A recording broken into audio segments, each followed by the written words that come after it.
찬양합니다. 오늘 이 오후 시간에는 우리가 배울 것이 지혜에 대해서 좀 배우려고 합니다. 여러분, 이 세상 살아가면서 꼭 필요한 것들, 모든 사람들이 다 공통되게 갖고 있는 것이 있다면 상식이라는 게 있죠. 커먼 센스라고요. 적어도 한 사회가 혹은 한 공동체가 잘 이루어져 가려면 상식 정도는 있어야 합니다. 요즘 상식을 버린 사회 혹은 상식을 망각한 사회가 되어서 인간 사회에 최소한도 모든 사람들 혹은 개화된 사람이라고 갖고 있으면 갖는 상식이 무너진 사회가 되었다는 말을 많이 듣습니다. 또 건전한 사회가 되려면 상식 말고 또 법이라는 것도 있죠. 법이라는 게 있습니다. 법을 잘 지키는 것, 또 법 안에서 모든 것이 순조롭고 또 질서 있게 되는 것, 이런 사회를 우리는 구합니다. 신앙에도 법이라는 게 있죠. 신앙의 법. 성경에는 이걸 율법이라고 이야기를 하지만은 율법이나 법이나 같은 말입니다.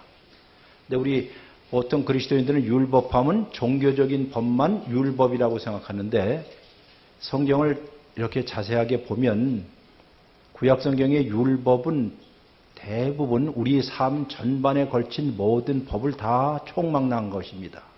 그러니까 추수할 때도 이렇게 했으면 좋겠고, 또 누구에게 손해를 끼치면 어떻게 배상을 하라는 것서부터, 혹은 교회당에 들어갈 때, 성전에 들어갈 때 어떻게 정결 예식을 해야 할 것이고, 또 병이 났을 때는 격리를 해야 할 것부터 구약 성경을 보면 이 율법에 관한 규례가 굉장히 많은데, 그것은 공동체를 회복하거나 공동체가 질서 있게 유지되게끔 하기 위해서 법이라는 걸 하나님이 만들어 놓으셨습니다. 이런 법 말고 우리 모든 사람 마음속에 있는 법을 우리가 무슨 법이라고 그러죠? 양심의 법이라고 그러죠. 또 우리 인류 사회에서 보통 사람들이 다 가져야 할 법을 아까 무슨 법이요? 상식이라고도 하지요. 근데 이 성경에서는 이 율법이라는 말을 많이 쓰는데, 이 율법은 여러분과 저의 삶의 모든 분야를 다 망라한 것입니다. 따라서 율법하면 항상 종교적인 법만 생각하시는데 그렇지 않습니다. 우리의 삶에 있어서 가정생활서부터 사회생활서부터 경제생활서부터 또 자녀를 기르는 서부터 이 모든 것들을 다 망라한 것이 성경에서 말하는 무슨 법이다? 율법이란 뜻입니다. 그러니까 하나님께서 여러분과 저에게 대해서 관심 있는 것은 단순히 주일날 와서 어떻게 예배를 드리냐 하는 소위 좁은 의미에서 종교에 관한 법이 아니라 우리의 삶 전체가 하나님께서 의도하신 대로 잘 유지되기를 바라는 것, 이것이 바로 하나님의 뜻으로서의 법이라고 할 수 있습니다. 또 우리가 일상 살면서 윤리라는 것도 있지요. 짐승에게는 윤리가 있는지는 몰라도 윤리는 누구에게 있지요? 사람에게 있지요. 우리가 공중도덕을 지킨다든가 부모를 섬긴다든가 혹은 이웃을 사랑하는 것, 형제 자매들이 화목하는 모든 것들은 다 인간 사회에서 인간이라면 마땅히 지켜야 할 예의 범절이기도 합니다. 요즘 예의 범절이라는 것이 혹은 공중 도덕이라는 것이 혹은 공중 예의라는 것이 정말 없어진 사회가 되잖아요. 예? 자, 이런 것들. 그런데 이 모든 것을 다 총망라해서 가장 중요한 것이 있다면 우리는 지혜라고 부르는 것입니다. 그래서 이 지혜는 성경에서 제일 대학원생들이, 소위 신학교에서도 지혜를 배울 때는 신학대학원 1학년, 2학년, 3학년까지 중에서 몇 학년 때 배우는지 아세요? 3학년 때 배웁니다. 이 커리큘럼에 의하면. 이게 내일 모레 소위 세상에 나가서 사역을 할 사람들에게 있어서 배워야 할 것 중에 가장 중요한 것이 바로 지혜이기 때문에. 지혜는 지식이 많다고 해서 지혜가 있는 것은 아니죠. 또 요즘 말로 해서 나이가 많다고 해서 지혜가 있는 것도 아니죠. 지혜는 배워야 하는 것입니다. 성경에서 그래서 지혜는 꼭 가르치고 꼭 배우라 하는 것이에요. 특별히 우리가 나이를 들수록 무엇이 부족할 수 있을까요? 지혜가 부족할 수 있어요. 지혜가 부족한 것을 현대인들은 뭐라고 이렇게 빈정대죠? 뭐가 된다? 예, 꼰대가 된다. 그런 말 하잖아요. 예? 예. 그런 말을 요새 많이들 해요. 그러니까 이게 무엇이 부족해서요? 지혜가 부족했어요. 지혜는 타고나는 것이기에 앞서서 못하는 거라고요? 배워야 하는 것이에요. 배워야 하는 것. 우리가 점점 나이를 들면서 배우기를 게을리 하잖아요. 우리 옛 습관에 의해서, 전통에 의해서 그냥 가는데 날마다 배워야 할 것, 이것이 바로 지혜입니다. 성경은 지혜를 우리에게 가르쳐줘요. 자, 우리가 여러분과 제가 살면서 가장 중요한 지혜는 무엇인고 하니, 이 세상이, 여러분과 제가 살고 있는 이 세상이, 자, 제가 이 세상이라고 그랬어요. 저 세상 말고 이 세상이라고 한다면 제대로 굴러가는 세상인가요? 그렇지 않은 세상인가요? 제대로 굴러가지 않은 세상이겠죠. 제가 종종 얘기한 것처럼 우리는 천당에 살지 않고 어디에 산다? 예, 분당에 산다. 분당이라는 말은 깨어지고 일그러지고 왜곡되고 또 모순투정이가 많고 이해할 수 없는 일들이 많은 세상들, 이런 세상 가운데 우리가 살고 있어요. 그럼 지혜가 무엇이냐? 이 세상에 살면서도 지금 이 세상이라는 것은 조금 전에 말한 것처럼 분당과 같은 깨어지고 일그러지고 이해할 수 없는 일이고 또 허망한 일들이 너무 많고 헛된 일들이 많고 내가 그렇게 많이 애를 써도 결과가 나오지 않는 듯 보이는 이 세상. 다시 얘기합니다. 이 세상이 아직도 하나님의 통치 아래 있다라고 믿는 것이 무엇이다? 그게 지혜입니다.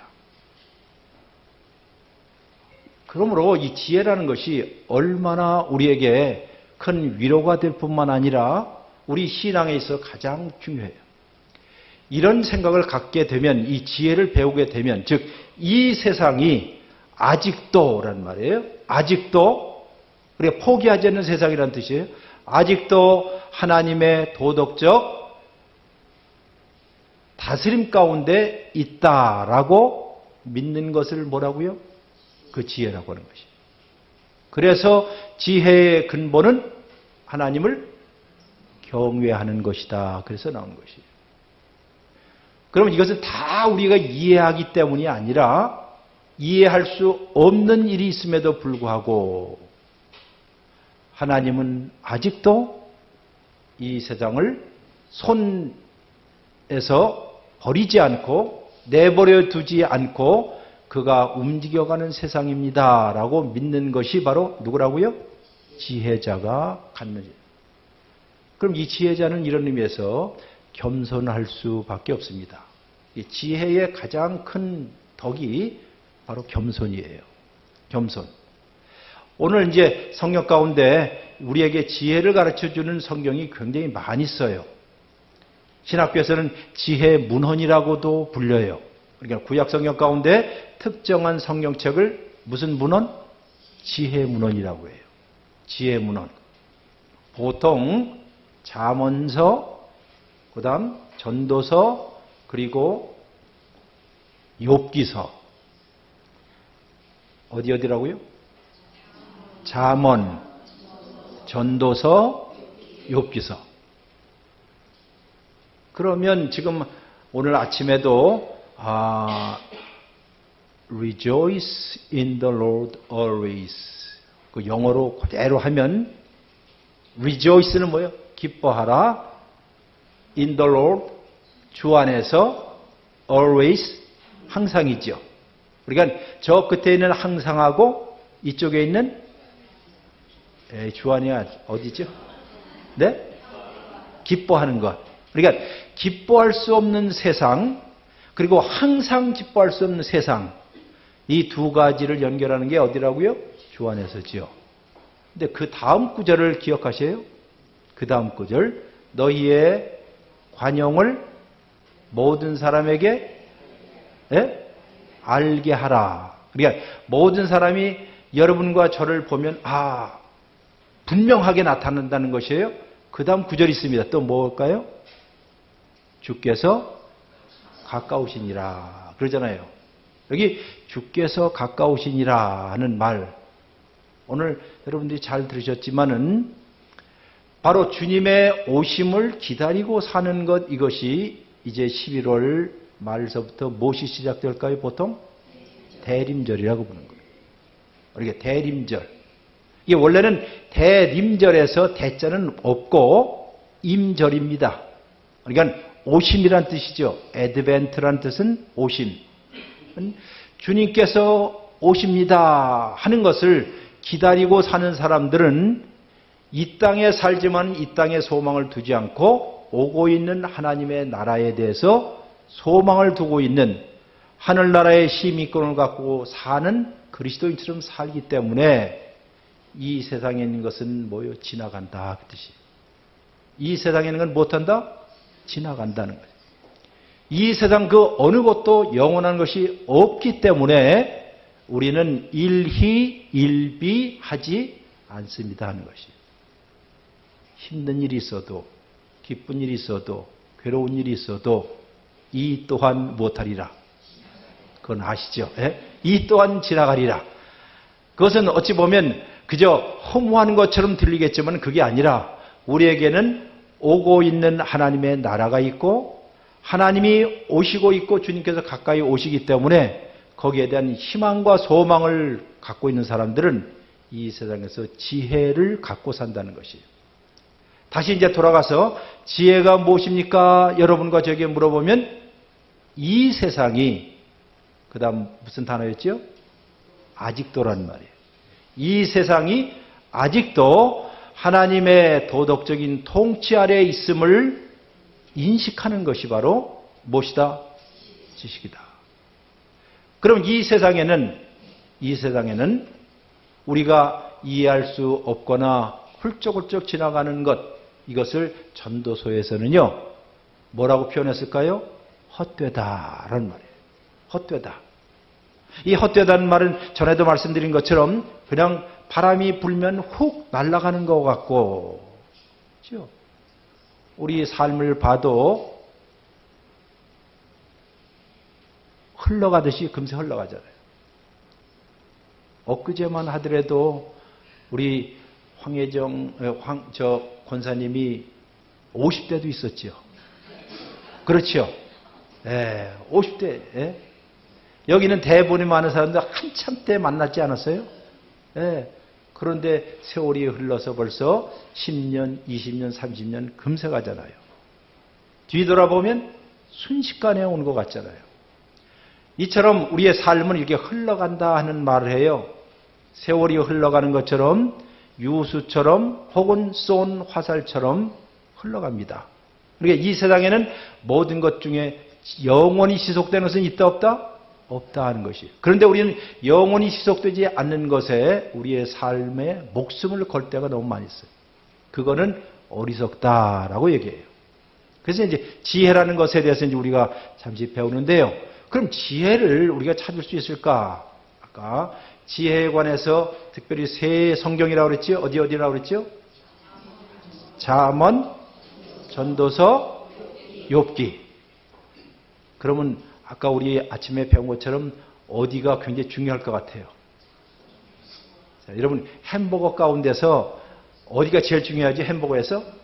가운데가 제일 중요하지요.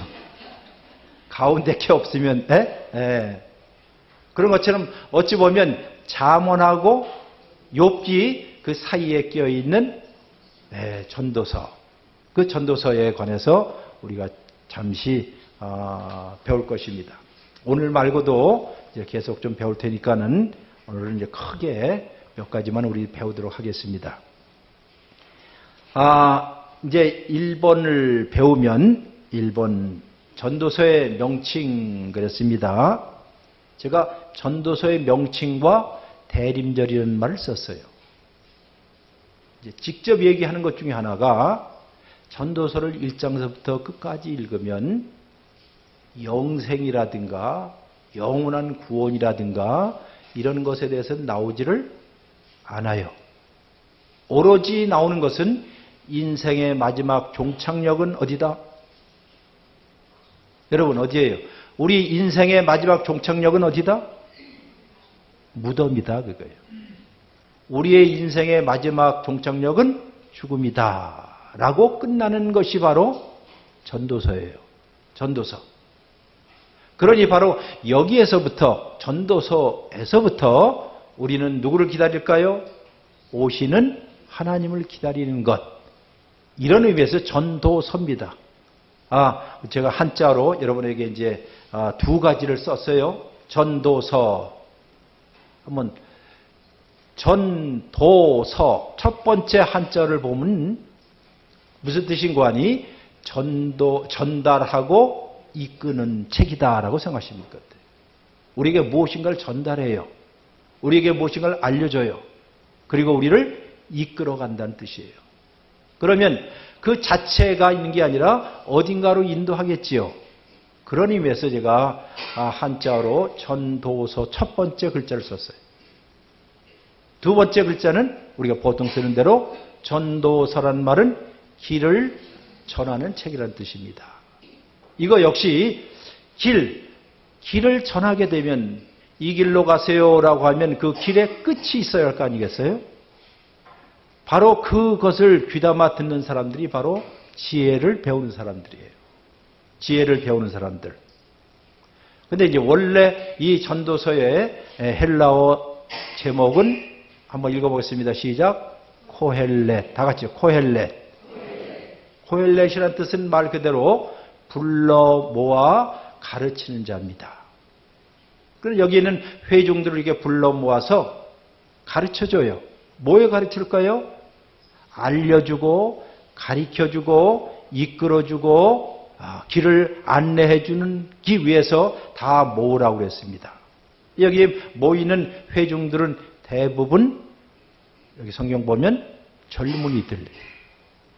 왜냐하면 젊은이들이 가야 할 길이 멀기 때문에 원래 지혜는 누가 배워야 한다? 젊은이들이 배우라는 거예요. 젊은이들. 여러분도 늦지 않았으니까는 다시 잘 배우셔서 길을 내가 잘못 들었네요. 어떻게 해요? 다시 유턴해야지요. 유턴해서 또 다시 가는. 이게 날마다 우리가 하나님의 말씀을 읽어야 할 이유 중에 하나입니다. 자, 또 두 번째로 보면 전도서에 많이 나오는 말 중에 하나가 해 아래서라는 말이 나와요. 해 아래서. 다시 말해서 여러분과 제가 살고 있는 이 해 아래 공간, 여러분과 제가 살고 있는 이 세상을 한번 둘러보라는 뜻이에요. 그냥 한번 둘러보시면 해 아래서라는 말이 엄청나게 많이 나옵니다. 물론 여기 적지는 않았지만은 제가 찾아보니까는 1장 3절, 9절, 13절, 14절, 2장 11절, 17절 등등 해갖고 제가 정보만 해도 한 20여 개 돼요. 그러니까 전도서에서 제일 많이 나오는 단어가 무엇이다? 해 아래서라는 것이. 해 아래서. 결국 여러분과 제가 살고 있는 것은 다 어디 살지요? 해 아래서 사는 거죠. 이 해 아래서. 즉 여러분과 저에게 주어진 공간이 있다는 것이에요. 삶의 공간이라는 게 있습니다. 제가 말하는 이 공간이라는 것은 단순히 물리적인 공간만을 얘기하는 것이 아니라 삶의 자리라고 할 때 그것이 남편의 자리이든 아내의 자리이든 또 우리 신자의 자리이든 정치가의 자리이든 혹은 사장님의 자리이든 종업원의 자리이든 모든 사람에게는 다 무엇이 있다? 자리가 있죠. 자리가 있잖아요. 다 자리. 그럼 이 세상, 이 해 아래에서 하는 일들은 무엇입니까? 한마디로 얘기하면 자리 싸움이에요. 자리 보호하려고. 어렸을 때 우리가 제일 많이 했던 여자들이 제일 많이 했던 것이 뭘까요? 예? 잘하시네요. 땅 따먹기죠. 예, 땅 따먹기예요. 결국 이 세상 곰곰이 생각해 보면 우리가 매일같이 살아가는 것이 뭘까요? 내가 가진 땅을 빼앗기지 않거나 또 다른 사람이 내 땅을 침공할 때 길을 쓰고 이걸 막아야 하거나 아니면 좀 더 넓은 땅을 확장하기 위해서 애쓰는 것이 바로 어디 아래서요? 해 아래서 하는 것이에요. 해 아래서. 이 일이에요. 그럼 그 다음 질문이에요. 그것이 정말 가치가 있을까 하는 질문이에요. 정말 가치가 있을까? 가치가 있다라고 해서 지금까지 해왔는데 어느 날, 자 이제 어느 날이라고요? 어느 날.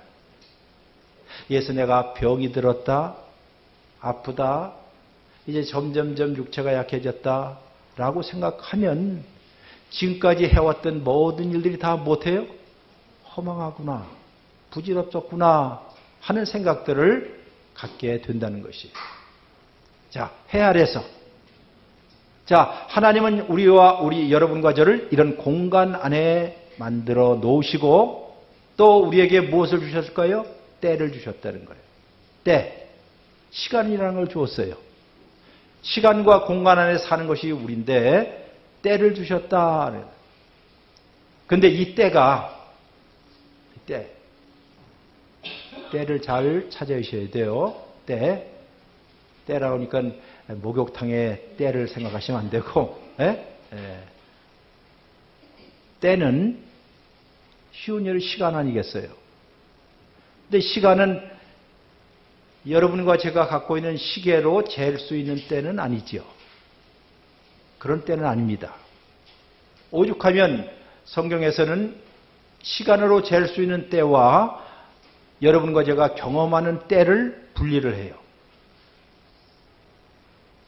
지금은 몇 시입니까?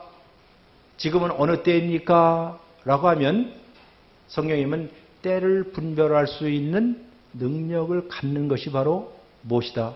지혜라고 얘기했죠. 때를 분별할 수 있는, 지금이 울 때인지 지금이 웃을 때인지 지금이 슬퍼할 때인지 지금이 가야 할 때인지 지금이 멈춰야 할 때인지 지금이 손을 내밀어 해야 할 때인지 지금이 손을 거둬야 할 때인지 이런 때를 구별할 수 있는, 자, 이 때에 대해서 가장 멋지게 여러분과 제가 꼭 생각해야 할 성경이 있다면 전도서 몇 장일까요? 그 유명한, 이 정도는 아셔야 될 테네. 전도서 3장이지요. 전도서 3장 이런 말이 있잖아요. 범사에 기한이 있고 천하 만사가 다 때가 있다 하는 말이에요. 그리고 이제 멋있게 7개의 시행으로 되어 있습니다. 날 때가 있고 죽을 때가 있으며 심을 때가 있고 심은 것을 뽑을 때가 있으며 죽일 때가 있고 치료할 때가 있으며 헐 때가 있고 세울 때가 있으며 울 때가 있고 웃을 때가 있으며 슬퍼할 때가 있고 춤출 때가 있으며 돌을 던져버릴 때가 있고 돌을 거둘 때가 있으며 안을 때가 있고 않는 일을 멀리할 때가 있으며 찾을 때가 있고 잃을 때가 있으며 지킬 때가 있고 버틸 때가 있으며 찢을 때가 있고 꿰맬 때가 있으며 잠잠할 때가 있고 말할 때가 있으며 사랑할 때가 있고 미워할 때가 있으며 전쟁할 때가 있고 평화할 때가 있느니라. 여기에서 아마 대부분 여러분과 제가 지금 내가 어느 때에 있을까라고 생각해 보시죠. 지금 내가 어느 때일까? 때를 분별할 수 있는 능력을 가리켜 지혜라고 이야기합니다. 하나님께서 우리 각 사람에게는 다 때 안에 살게 하죠. 지나오신 과정들을 보면 800고지 헐떡거리면서 올라왔을 때도 있고 어느 때는 또 미끄럼틀을 타듯이 아주 멋있게 내려갈 때도 있고 또 롤러코스터를 타는 것처럼 어려울 때도 있었고 또 힘들 때도 있었고 직장에서 해고당해서 어려웠을 때도 있고, 또 아이를 낳을 때 기쁨도 있었고, 또 아이를 잃어버릴 때 슬픔도 있었고, 지나온 세월을 쭉 보면 다 무엇이 있었더라? 때가 있었더라. 자, 이 때를 주시는 분이 누구라고요? 하나님이시고, 또 우리로 하여금 삶의 자리 가운데 있게 하시는 분도 하나님이십니다 라고 하는 것. 따라서 이 세상에 일어나는 모든 일 그 어느 것 하나라도 우연히 되는 일은 있다 없다? 없습니다 라고 고백하는 것이 바로 겸손한 지혜자의 태도라고 얘기하는 것이에요. 아마 이것이 우리가 성경을 읽으면서 지혜라는 게 이런 거구나 하는 것을 알게 되실 것입니다. 한번 성경 한 구절을 찾아보시겠어요? 자, 성경 한 구절. 전도서 3장 19절. 전도서 3장 19절을 제가 읽습니다. 19절 같이 읽어보겠습니다. 그러면 19절로부터 21절까지인데요. 시작.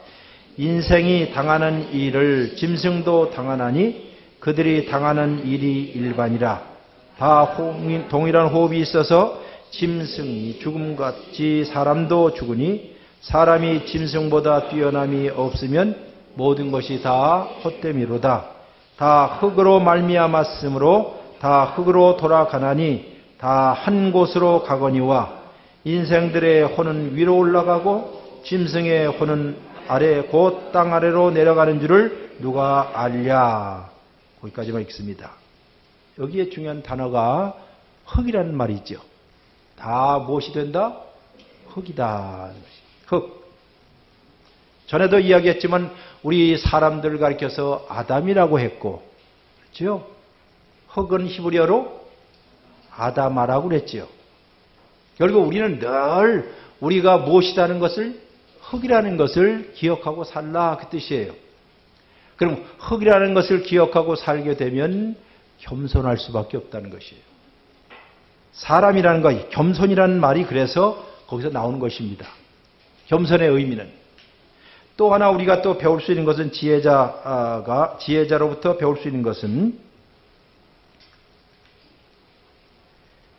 이 세상에 있는 모든 날들은 위에서부터 아래로 주어진 선물이다. 선물로 생각하면 내가 이루어내었다는 자만심들은 없을 것이에요. 선물은 자기 것이 아니죠. 다른 분이 우리에게 주었다면 그 선물은 자기로부터 나오지 않았기 때문에 제일 먼저 하는 것이 선물 받으면 무슨 생각이 들지요? 고맙고 감사하지요. 고맙고 감사한 것. 그 기독교인들의 삶의 가장 중요한 자세는 감사하고 고마워하는 일입니다. 감사하고 고마워. 그러면 나를 하나님께서 하루를 여러분과 저에게 선물로 주셨으면 아침마다 뭐라고 할까요? 하나님 고맙습니다. 하나님 감사합니다.로 시작을 하고, 또 저녁 때 하루를 잘 마무리하면 잘 못했어요? 잘 사용했습니다 해야죠. 그렇죠? 잘 사용했습니다. 잘 사용했습니다라는 말이 나올 때쯤 되면 찝찝한 분도 있을 거예요. 왜 그럴까요? 잘 사용하지 못했기 때문에. 그렇죠? 바로 거기에서 우리는 조용한 회개를 드리게 됩니다. 아침에 선물을 받아서 사용을 하고 밤에 다시 결산을 하면서 고맙습니다. 아니면 제가 좀 부족했네요. 내일 다시 주신다면, 내일 다시 나에게 하루를 주신다면 제가 잘 사용하겠습니다. 이것이 달란트 비유의 또 핵심이기도 해요. 한 달란트 받은 사람은 못했어요? 네? 땅에 묻었지요. 그렇지요. 그리고 마지막에 가서 변명을 하지요. 당신은 어때요?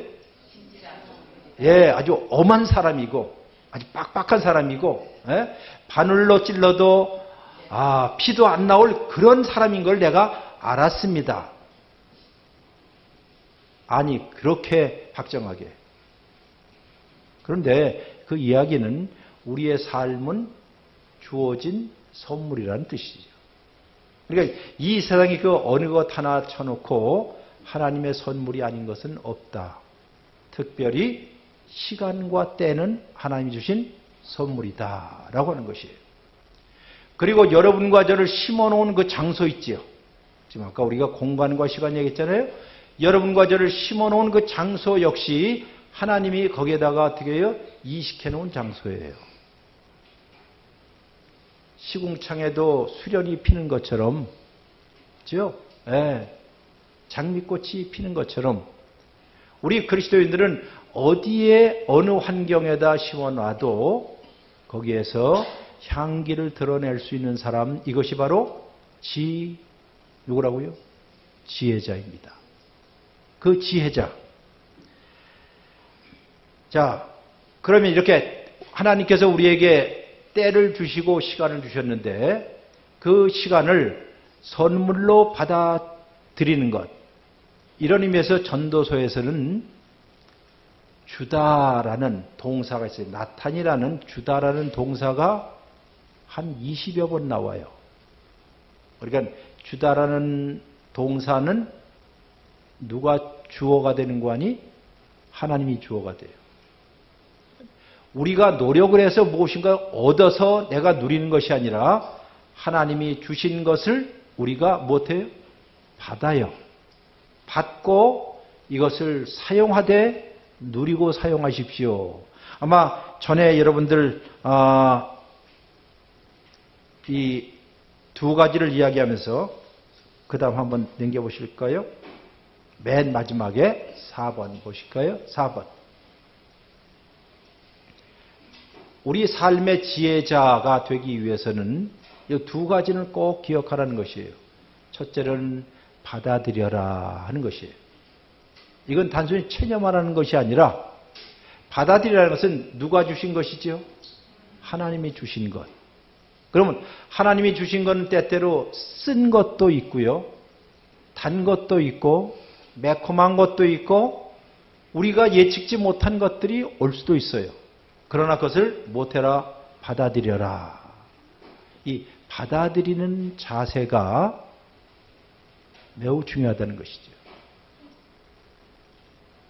작년인가 제가 여러분에게 설교하면서 그 10월 28일, 그러니까 2018년도 10월 28일 날 미국에서 큰 대형 사고가 있습니다. 피츠버그에서. 피츠버그 그 지역에 유대인 회당이 있는데요. 유대인 회당에 아침 9시 50분에 모여서 이제 그들이 예배를 드리는데 46살 먹은 유대 혐오증을 갖고 있는 한 백인이 반자동 소총기를 가지고 들어와서 그냥 쏴댔습니다. 20분간은 그냥 쏴댔어요. 그래서 현장에서 예배 드리는 사람 가운데 11명이 죽었어요. 11명. 그리고 10대 명이 부상을 당하고요. 그 역사상 가장 큰 사건 중에 하나였습니다. 자, 그런 일들을 당한 그 회당, 요즘 말로 교회당의 사람들이 어떤 생각을 가질까요? 자기가 이런 일을 당할 거라고는 아무도 생각 못했지요. 쉬운 얘기로 주일날 와서 예배를 드리는데 그들에게 안식일날 이런 일을 당한 거예요. 그러니 얼마나 분노가, 얼마나 이 증오가 심할 수 있겠어요? 그래서 CNN의 뉴스 캐스터가 그 회당에, 우리 담임 목사님이죠. 그 랍비에게, 그 회당의 이름도 참 생명나무 회당이에요. 생명나무 회당. Tree of Life Synagogue라 해서 그분에게 와서 인터뷰를 합니다. 인터뷰하는 목적은 저거죠. 어떻게 이런 일에 대해서 우리가 함께 연대감을 갖고 이 증오에 대해서 반응을 해야 할 것인가. 뭐 이런 의도로 그 말을 꺼내기 위해서 이야기를 했습니다. 그런데 그 회당의 랍비가 말하기를 우리는 장례식을 하는데 지금까지 보통 장례식 하듯이 할 겁니다. 특별한 주제, 특별한 건 없고 그저 보통 장례식 할 때 하듯이 할 것입니다. 더 이상 이 안에는 우리가 장례식 할 때는 정오라든가 울부짖음이라든가 분노라든가 이런 것은 없을 것입니다. 그저 한 생명이 이 땅에 왔다가 간 것에 대해서 애통하고 추모하고 그 사람이 이 땅에 산 날 동안에 우리와 함께 있었던 그 아름다운 추억들을 어떻게 해요? 기억하고 추모하고 그리고 무엇보다도 하나님께 뭐요? 감사할 것입니다. 그 이야기를 쭉 해요. 굉장히 충격적이었어요. 이런 것을 보게 되면 신앙이라는 게 무엇일까? 가장 비참하고 가장 힘든 가운데서도 지금까지 그들이 갖춰왔던 신앙의 근력 있죠? 내공들. 우리는 더 이상 증오하지도 않고 울부짖지도 않고 난리치지 않을 것입니다.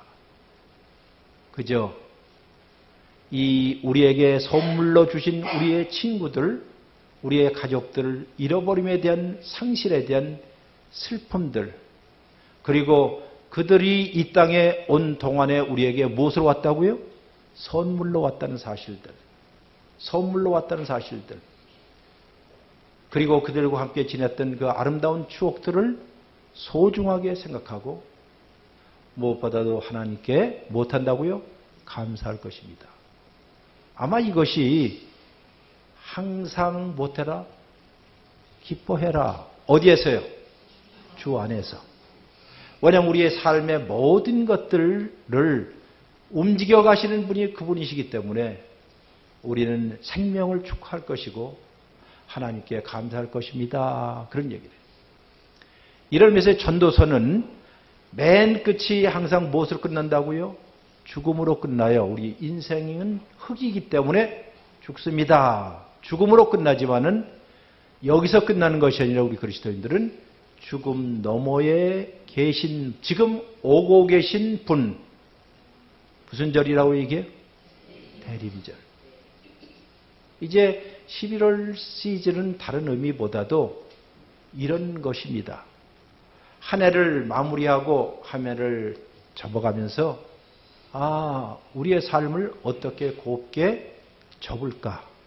우리의 삶을 한 해를 어떻게 마무리할까?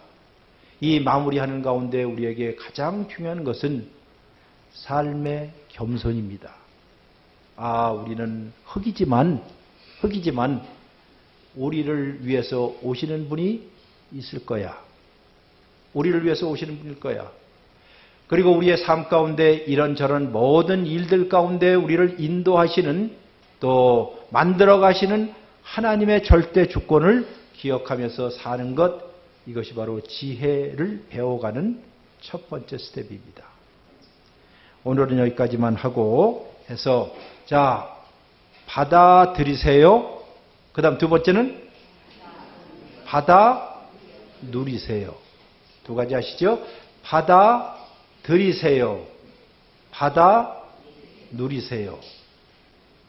바로 받아들이라 하는 것은 이 세상에 심지어 가장 힘든 일들마저도 못하라고요?